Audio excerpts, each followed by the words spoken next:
If you had to choose between being loved by everyone or being true to yourself, even if it meant standing alone, what would you choose? Now ask yourself, are you really choosing it every day?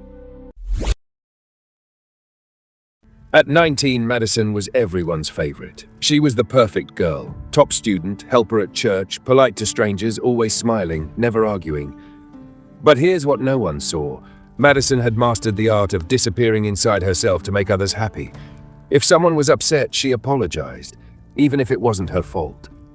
If someone needed help, she showed up, even when she was exhausted. If someone asked her, "You're okay, right?" she said, "Of course," even when she was breaking inside. To the world, she was flawless. To herself, she was a stranger.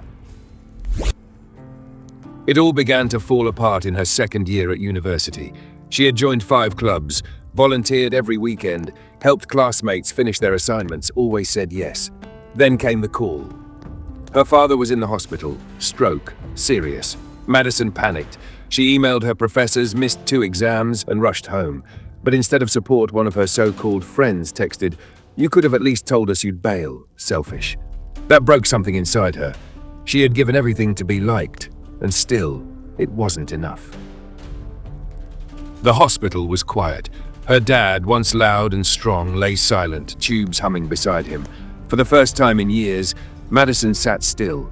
No makeup, no people to impress, no one to please, just silence. Her mother, seeing the exhaustion on her face, said something that changed her life.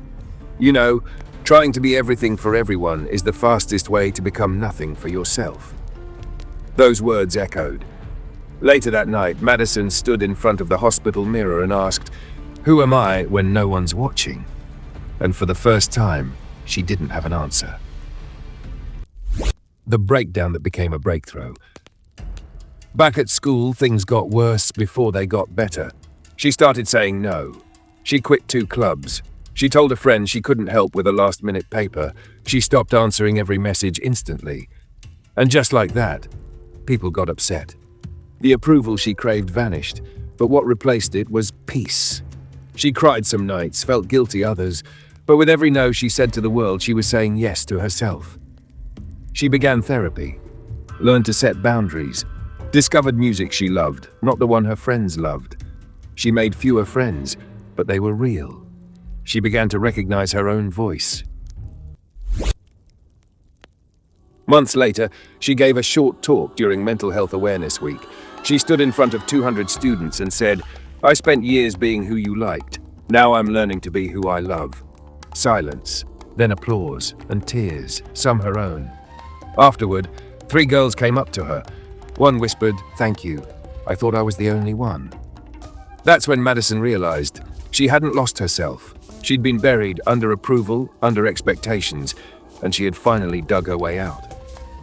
So if the world loves a version of you that you don't recognize, is it really love? Approval is loud, but peace is quiet. Don't trade your truth for temporary applause. Being liked is nice. Being yourself is freedom. The moment you stop needing everyone to choose you is the moment you finally choose yourself.